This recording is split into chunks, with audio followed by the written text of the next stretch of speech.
Assalamualaikum warahmatullahi wabarakatuh.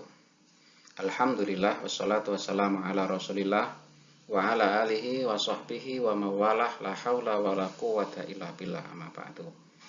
Anak-anak semua yang berbahagia, alhamdulillah pada kesempatan ini kita masih diberikan kesehatan dan kenikmatan. Mudah-mudahan kita semua selalu mendapatkan bimbingan dan ridho Allah Subhanahu wa ta'ala. Pada kesempatan ini saya akan menyampaikan tentang perkembangan ilmu pengetahuan pada masa Umayyah. Oke, sebelum kita lanjutkan, kita terlebih dahulu marilah berdoa dulu sejenak dengan membaca surat Al-Fatihah. Mudah-mudahan diberikan ilmu yang bermanfaat. Al-Fatihah. A'udzubillahi minasyaitonirrajim. Bismillahirrahmanirrahim. Alhamdulillahirabbil alamin. Ar-Rahmanirrahim. Maliki yaumiddin. Iyyaka na'budu wa iyyaka nasta'in. Ihdinas siratal mustaqim, siratal ladzina an'amta 'alaihim ghairil maghdubi 'alaihim waladdallin. Amin.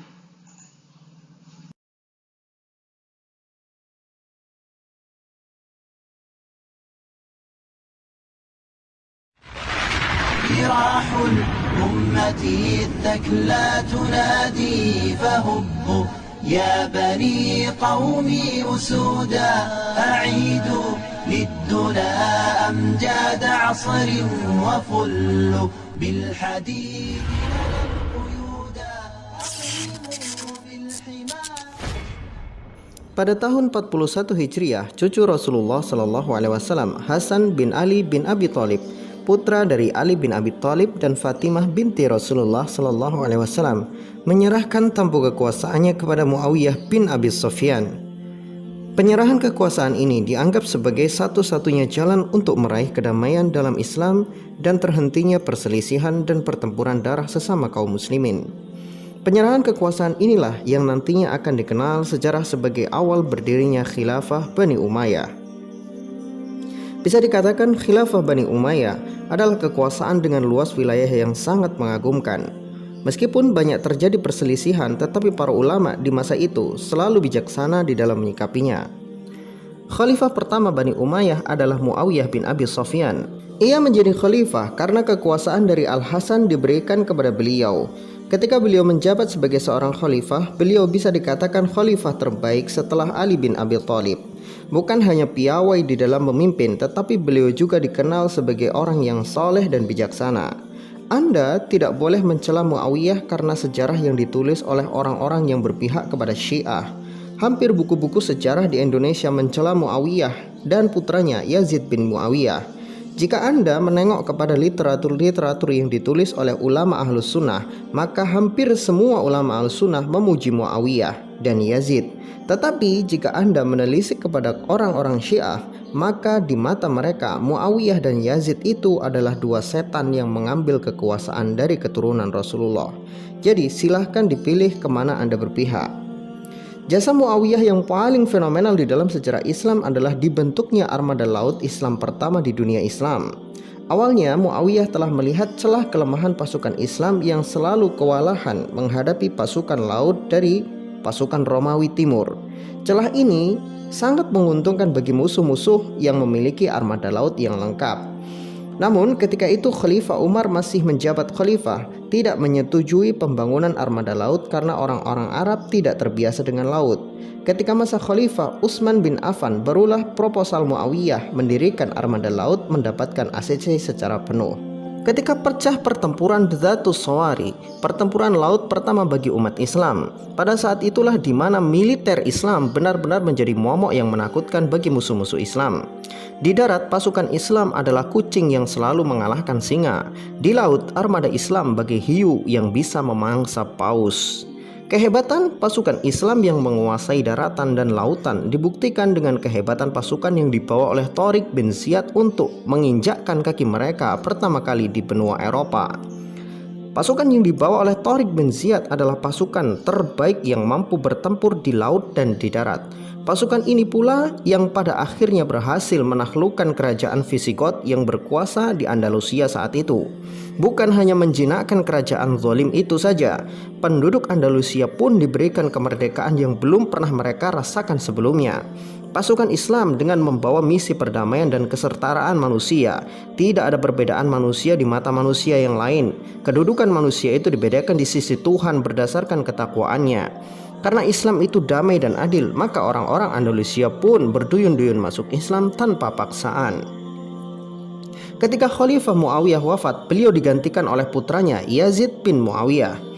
Banyak orang-orang menganggap Yazid sebagai orang jahat karena seharusnya tampuk kekuasaan diberikan kepada Al-Husain bin Ali bin Abi Thalib.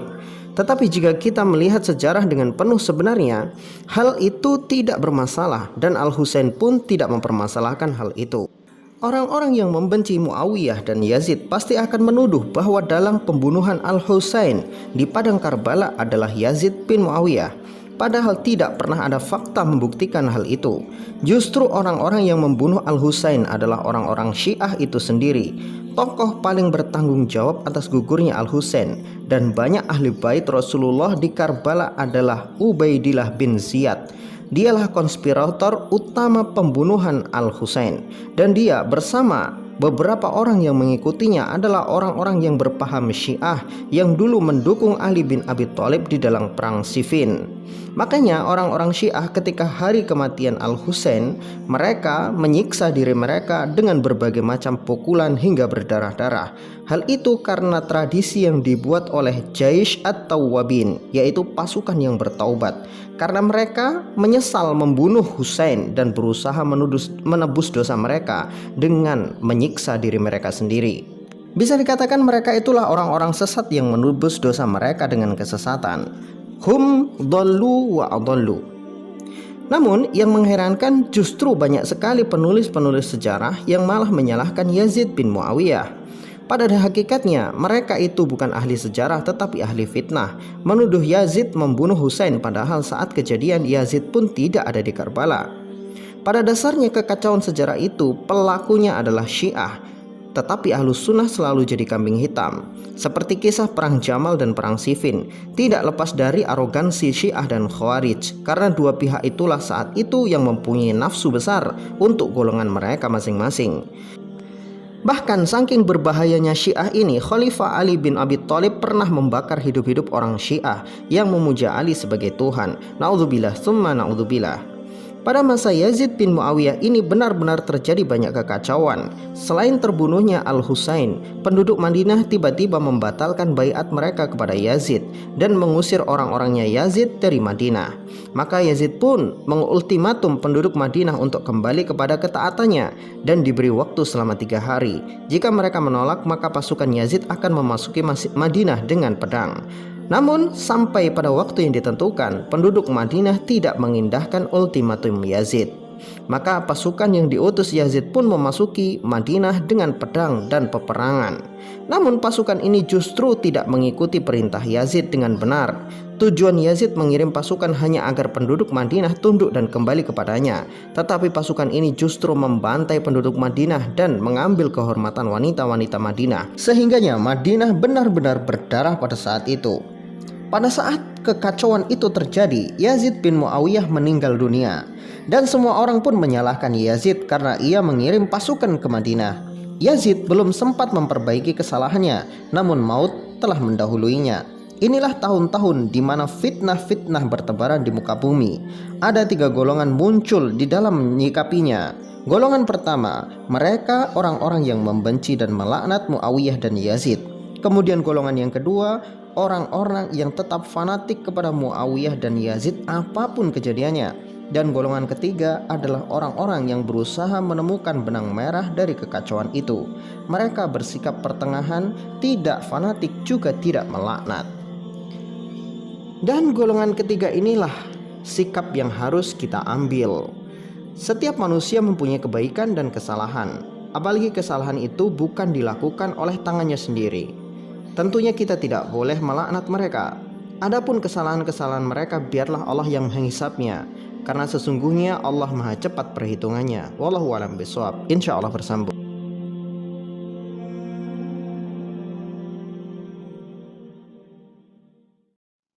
Oke, kita lanjutkan alur pembelajaran. Yang pertama, ilmu pengetahuan di masa Rasul. Ilmu pengetahuan di masa Khulafaur Rasyidin ilmu pengetahuan di masa Umayyah, ilmu pengetahuan di masa Abbasiyah, ilmu pengetahuan di masa Safawiyah. Selanjutnya ilmu pengetahuan tokoh-tokoh ilmuwan muslim, kemudian yang kekinian. Selanjutnya anak-anak sekalian, periode sejarah Islam. Periode sejarah Islam klasik itu antara 650 sampai 1250 Masehi.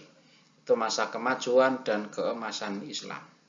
Selanjutnya yang kedua, periode pertengahan 1250 Masehi sampai 1800 Masehi. Itu masa kemunduran Islam dan ketiga kerajaan.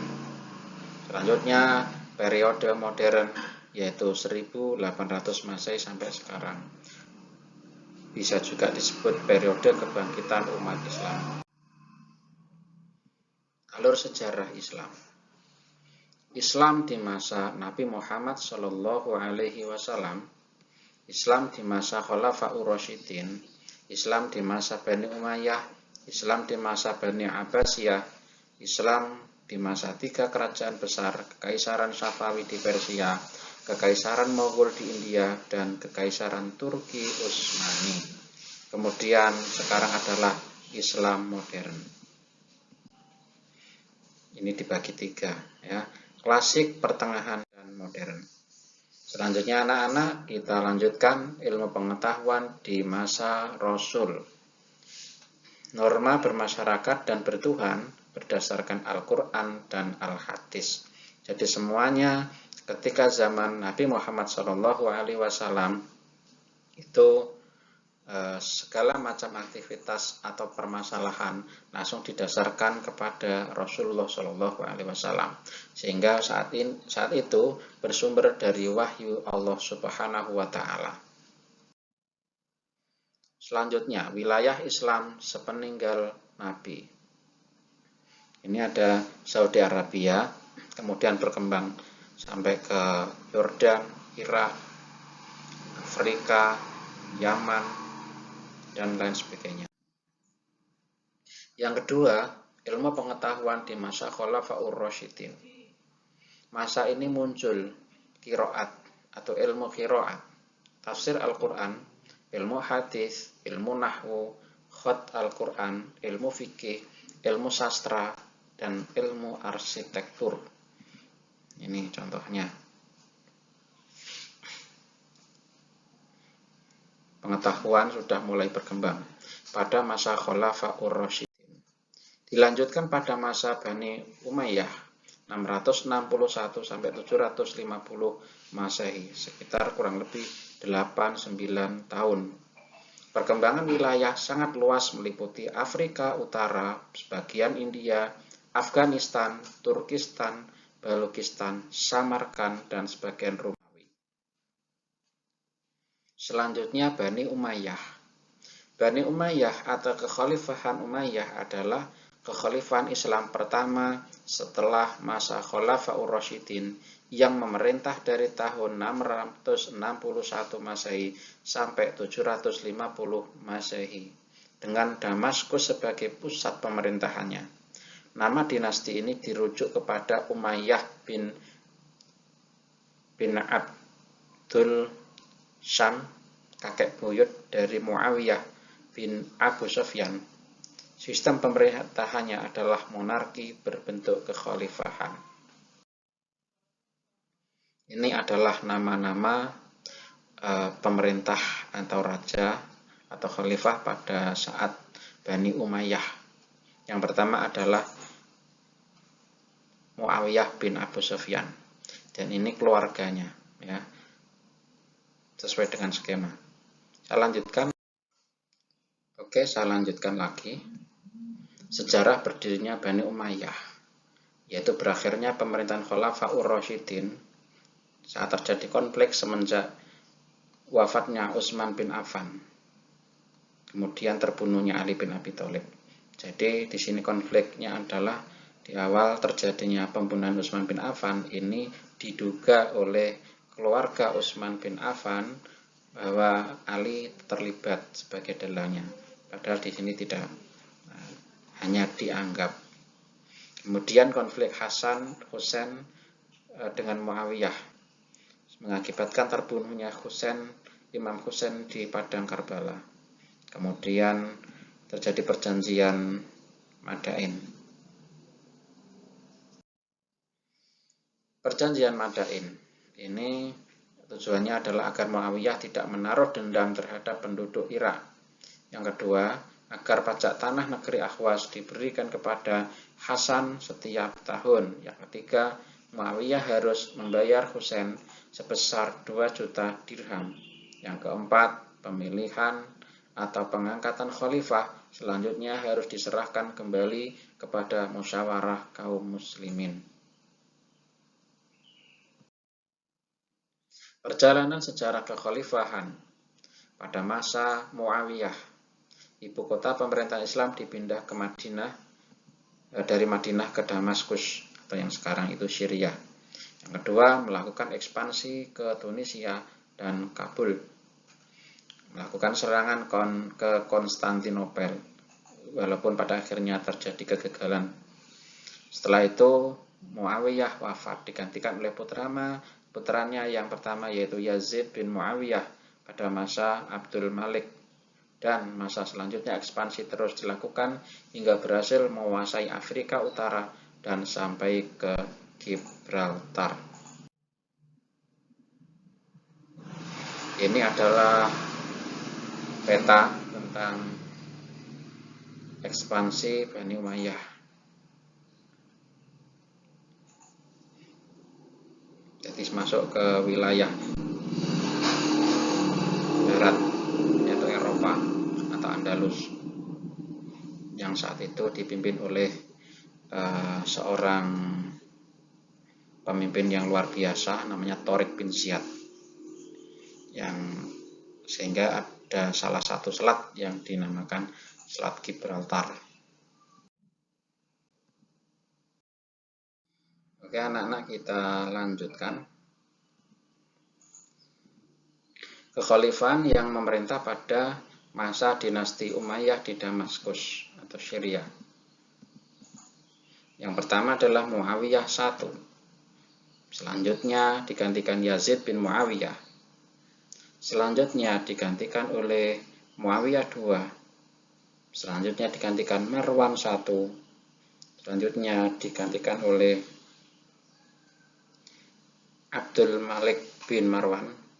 Selanjutnya digantikan oleh Walid. Selanjutnya digantikan oleh Sulaiman bin Abdul Malik. Selanjutnya digantikan oleh Umar bin Abdul Aziz.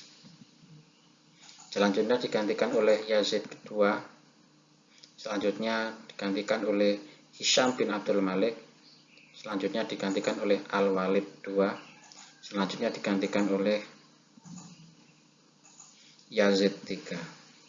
Dan selanjutnya digantikan oleh Ibrahim 120. Ibrahim. Ya. Ini adalah khalifah yang memerintah pada masa dinasti Umayyah. Yang terkenal pada saat dinasti Umayyah ada satu khalifah yang luar biasa yang sampai sekarang ini masih namanya sangat harum, yaitu Umar bin Abdul Aziz, yang sekarang digunakan sebagai bandara internasional di Jeddah, King Abdul Aziz. Kemudian yang terakhir khalifahnya adalah Marwan II. Oke, dilanjutkan lagi ya anak-anak. Kemunduran dinasti Umayyah. Sistem pergantian khalifah. Pergantian khalifah menyebabkan persaingan yang tidak sehat di kalangan anggota keluarga istana. Biasa ya, ada namanya iri dengki dengan anggota keluarga yang kemudian menjabat sebagai khalifah. Latar belakangnya, konflik politik menyedot kekuatan pemerintahan. Kemudian adanya pertentangan etnis antar suku. Kemudian pertentangan etnis antar suku ini ya khususnya adalah di Arabia Utara dengan Arabia Selatan, yang kemudian makin meruncing. Tentang lemahnya kedaulatan pemerintah. sikap hidup mewah lingkungan istana, dan kurangnya perhatian penguasa terhadap agama. Jadi karena mengesampingkan agama, kemudian hidup mewah, pada akhirnya ini terjadi lemahnya sistem pemerintahan.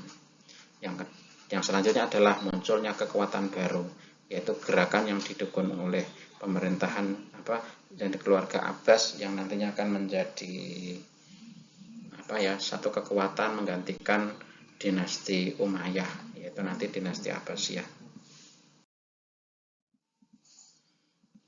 Keruntuhan dinasti Umayyah. Yang pertama, terjadi persaingan kekuasaan di dalam anggota Bani Umayyah itu sendiri. Yang kedua, tidak ada pemimpin politik militer yang handal. Dan selanjutnya adalah munculnya berbagai gerakan perlawanan yang menentang kekuasaan Bani Umayyah. Dan yang selanjutnya adalah serangan pasukan Abu Muslim Al-Khurasani dan pasukan Abdul Abbas, yang kemudian ini menggantikan posisi Bani Umayyah masuk ke wilayah dinasti Abbasiyah nantinya. Hasil kebudayaan masa Bani Umayyah menurut para ahli, ini salah satu, di samping ada kekurangan ya, juga ada kelebihan, yaitu keberhasilan di masa Bani Umayyah itu apa saja.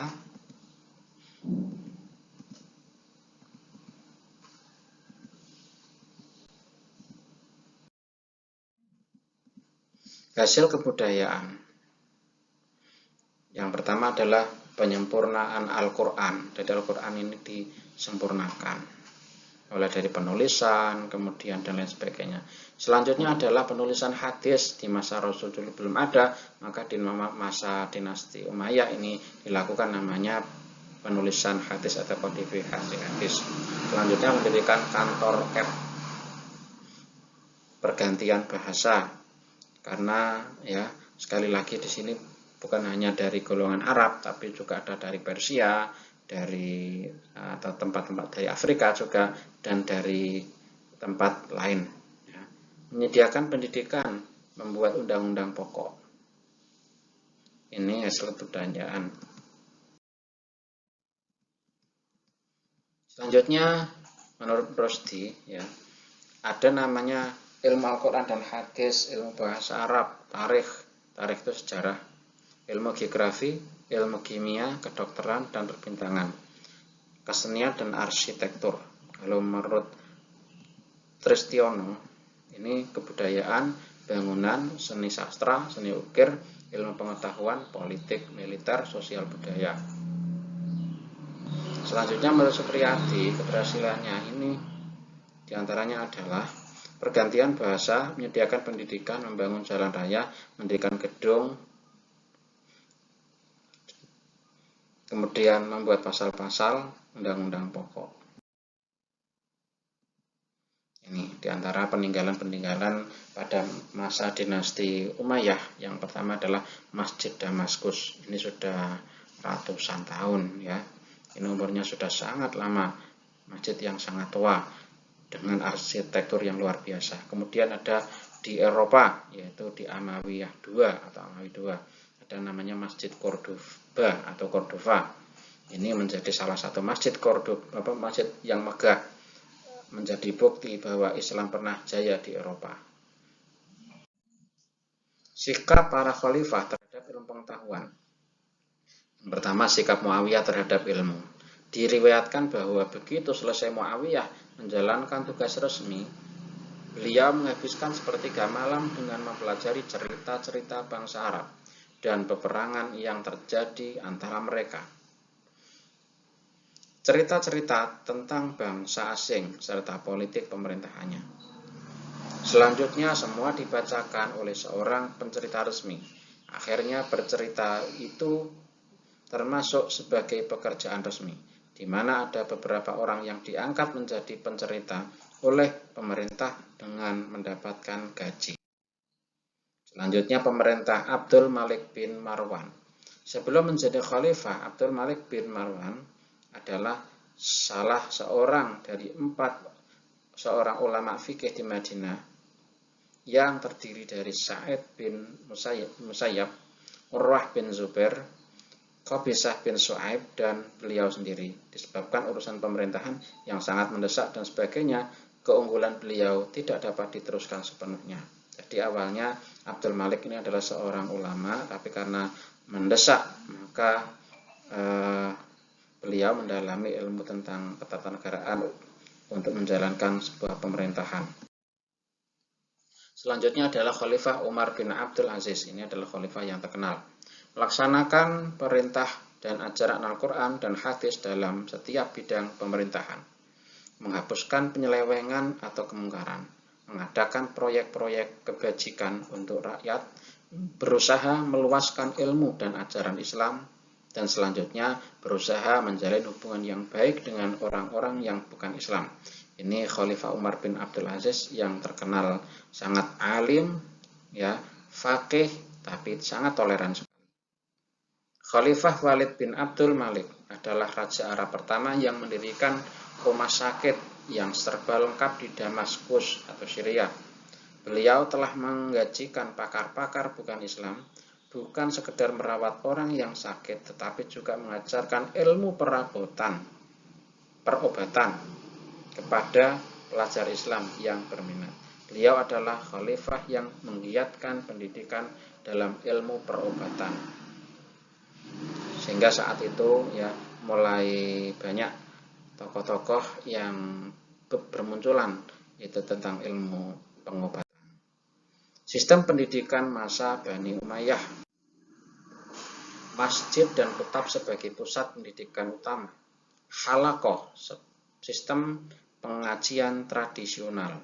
Istana khalifah sebagai tempat rujukan dan perpustakaan. Pendidikan di istana khas bagi anak-anak bangsawan. Ilmu pada zaman Umayyah mempunyai pengaruh yang sangat besar di dalam kehidupan sosial dan siasah umat Islam ketika itu. Sistem penulisan bahasa Arab itu lebih sistematik. Tanda-tanda bunyi, fathah, dhammah, dan kasroh diciptakan. Meletakkan tanda titik pada huruf-huruf, membariskan Al-Quran, ditanwinkan, dan tanda syiddah. Ilmu tata bahasa Arab, nahwu, dan shorof disusun. Ilmu falsafah mulai diajarkan pada zaman Umar bin Abdul Aziz. Sebagai ulama, sebagai pendidik juga. Di Mekah, Abdullah bin Abbas mengadakan pengajian tafsir pada setiap hari Kamis di sisi Ka'bah. Di Masjid Basrah, Hasan al-Basri memberikan kuliah dalam berbagai ilmu Islam. Abul Qasim al-Bulkhi memiliki sebuah kitab yang mempunyai 3.000 murid. Oleh karena muridnya terlalu banyak, al-Bulkhi telah menggunakan keledai memantau pengajian murid-murid di kitabnya. Bisa dilihat pada referensi Mu'jam ad-Diba volume 4. Gelar pendidik Islam zaman Umayyah. Mu'alim, guru yang mengajar anak-anak. Yang kedua ada mu'adib, privat tutor.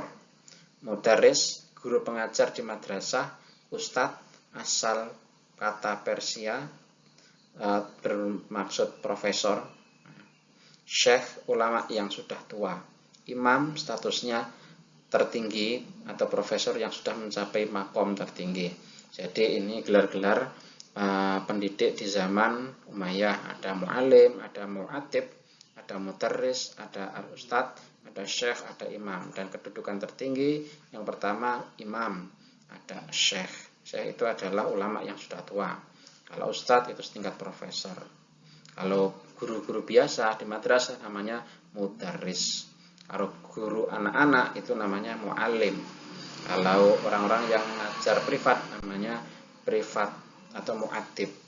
Ini. Kurikulum zaman Umayyah. Al-Quran dan hadis merupakan pelajaran wajib. Hafalan Al-Quran sangat diutamakan sejak di kitab atau peringkat anak-anak. Yang ketiga, sastra Arab juga mendapat keutamaan. Mata pelajaran yang diajarkan meliputi tauhid, fikih, tafsir, hadis, sastra Arab, sejarah, qiraat atau ilmu membaca Al-Quran. ilmu falsafah hanya diajarkan pada zaman Khalifah Abdul Aziz. Kemudian tata bahasa Arab atau ilmu nahwu dan shorab diajarkan secara ilmiah dan sistematik. Perkembangan intelektual masa Umayyah, yang pertama adalah tulisan Al-Quran yang dikemas modern, penulisan hadis penuh semangat, kemunculan aliran pemikiran teologi, kemudian kemunculan aliran-aliran fikih. Ini ya ilustrasinya. Ini gambaran ada namanya ulama-ulama yang muncul pada saat itu. Ulama ilmu fikih ya, yang termasuk dalam mazhab. Ulama mazhab ada Imam Syafi'i atau Muhammad Idris Asy-Syafi'i tahun 105 sampai 204 Hijriah. Kalau yang pertama ada Abu Hanifah An-Nu'man 80 sampai 150 Hijrah. Kemudian Malik bin Anas atau Imam Maliki ya, wafat tahun 179 Hijriah. Kemudian Imam Ahmad bin Muhammad bin Hambal atau yang terkenal dengan sebutan Imam Hambali itu 164 sampai 241 Hijriah. Demikian juga berkembang ilmu pengetahuan kimia, kedokteran, filsafat, dan astronomi. Astronomi itu perbedaan ya. Tulisan Al-Quran, menurut satu riwayat ulama, yang pertama yang memberikan baris dan titik pada ilmu Al-Quran adalah Hasan Al-Basri atas perintah Khalifah Abdul Malik bin Marwan. Hasan Al-Basri dibantu oleh Yahya bin Ya'muro atau murid Abdul Aswad Ad-Duwali. Dalam riwayat lain dikatakan bahwa yang pertama membuat baris dan titik pada huruf-huruf Al-Quran adalah Abdul Aswad Ad-Duwali. Selanjutnya adalah penulis kitab hadis. Umar bin Abdul Aziz adalah khalifah yang mempelopori penulisan atau tadwin hadis. Beliau memerintahkan kepada Abu Bakar ibnu Muhammad ibnu Amr ibnu Hazm 120 Hijriah, gubernur Madinah ya, saat itu menjabat gubernur Madinah, untuk menulis hadis yang ada dalam hafalan-hafalan penghafal hadis. Dalam sejarah tercatat bahwa ulama yang pertama yang membukukan hadis adalah Al-Imam Al-Zuhri. Selanjutnya adalah aliran teologi. Ini ada Khawarij, ada Syiah, ada Murji'ah. Aliran fikih, ada Madrasah Ar-Ra'yi, ada Madrasah Al-Hadis. Thaha bin Fayyad Al-Ulwani dalam kitabnya Adabul Ikhtilaf fil Islam menjelaskan bahwa mazhab fikih Islam yang muncul setelah sahabat dan kibar tabi'in berjumlah 13 aliran pada zaman dinasti Umayyah. Oke, demikian yang dapat saya sampaikan pada materi ilmu pengetahuan masa dinasti Umayyah 1 ya. Mudah-mudahan bermanfaat, kita semua selalu dibimbing oleh Allah Subhanahu wa taala ke jalan yang lurus, jalan yang diridhoi oleh Allah Subhanahu wa taala.